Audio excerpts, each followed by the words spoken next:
आज की रात मजा हुस्न का आंखों से लीजिए। আজ কি রাত মজা হোসনে কি।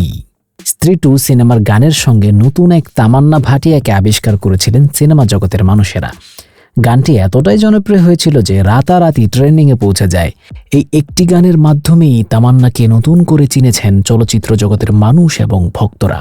সেই তামান্নার জন্মদিন চলে গেছে গত 21 ডিসেম্বর। 35 বছরে পা রাখলেন এই নায়িকা। তবে সম্ভবত এটাই তামান্নার জীবনের শেষ অবিবাহিত জন্মদিন। এর পরের জন্মদিনগুলোতে তামান্নার সঙ্গে সঙ্গে আনুষ্ঠানিকভাবে উদযাপন করবেন বর্তমান প্রেমিক বিজয় ভার্মা।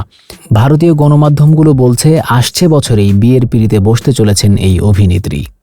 লাস্ট স্টোরিজ 2 এই সিনেমায় প্রথমবার একসঙ্গে অভিনয় করেন এই জুটি। সে সময় তাদের রসায়ন নজর কেড়েছিল দর্শকদের। সেখান থেকেই নাকি প্রেম। তারা সম্পর্কের বিষয়টি স্বীকার না করলেও মাঝে মধ্যেই মুম্বাইয়ের রাজপথে, শপিং মলে বা বাইরে কিংবা সিনেমা হলে একসঙ্গে দেখা যায় এই জুটিকে। শুধু তাই নয়, বিদেশ ভ্রমণের সময় এয়ারপোর্টেও পাপারাজ্জিদের সামনে পড়ে যান তামান্না এবং বিজয়। তবে সম্পর্ক নিয়ে একবার তামান্না বলেছিলেন, আমার আর বিজয়ের সম্পর্কের সেতু হলো সিনেমা। আমরা একসঙ্গে প্রচুর সিনেমা, ওয়েব সিরিজ দেখি।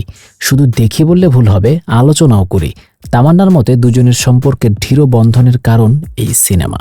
জানা গেছে তামান্না আর বিজয়ের পরিবারে নাকি সাজ সাজ রব উঠেছে। বিয়ের আগে নতুন বছরের শুরুতে বাগদানও সেরে ফেলার গুঞ্জন উঠেছে। তামান্নার জন্ম মুম্বাইতে, প্রথম সিনেমা বলিউডে, কিন্তু জনপ্রিয় হয়েছেন তেলেগু সিনেমা দিয়ে। তার রূপ লাবণ্যের যেন কোনো কমতি নেই। তামিল সিনেমাতেও দেখা মিলেছে এই গুণী অভিনেত্রীর। তামান্না ভাটিয়ার বাবা ছিলেন হীরা ব্যবসায়ী। কিন্তু অনেকেই জেনে অবাক হবেন যে মাত্র 13 বছর থেকেই অভিনয়ের সঙ্গে যুক্ত এই অভিনেত্রী। স্কুলের বার্ষিক অনুষ্ঠানে অভিনয় দেখেই প্রথম অভিনয়ের প্রস্তাব পান।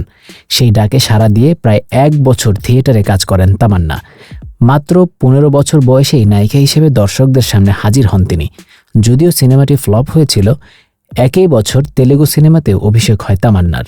এর 1 বছর পর তামিল সিনেমায়। 2007 সালে ক্যারিয়ারের মোড় ঘুরে যায় তামান্নার। হ্যাপি ডেইজ এবং কাল্লুরি নামের 2টি সিনেমায় অভিনয় করে দক্ষিণে নিজের অবস্থান পাকা করে ফেলেন এই অভিনেত্রী। 2টি সিনেমায় ছিল দর্শকপ্রিয় এবং বক্স অফিস সফল, যার সুবাদে তিনি পেয়ে যান তামিল অভিনেত্রী হিসেবে ফিল্মফেয়ার সাউথ পুরস্কারের মনোনয়ন। পরবর্তী সময়ে তামান্না ভাটিয়া অভিনয় করেছেন বেশ কিছু সফল ও সুপারহিট সিনেমাগুলোতে। পাশাপাশি ভারতের ইতিহাসে অন্যতম সফল আর জনপ্রিয় সিনেমা বাহুবালিতেও অভিনয় করেন তিনি। এই সিনেমা তাকে নিয়ে গেছে চূড়ান্ত জনপ্রিয়তায়। 2017 সালে তামান্না ভাটিয়া ভারতের সবচেয়ে জনপ্রিয় 10 জন অভিনয়শিল্পীর তালিকায় 4র্থ স্থান অর্জন করেছিলেন।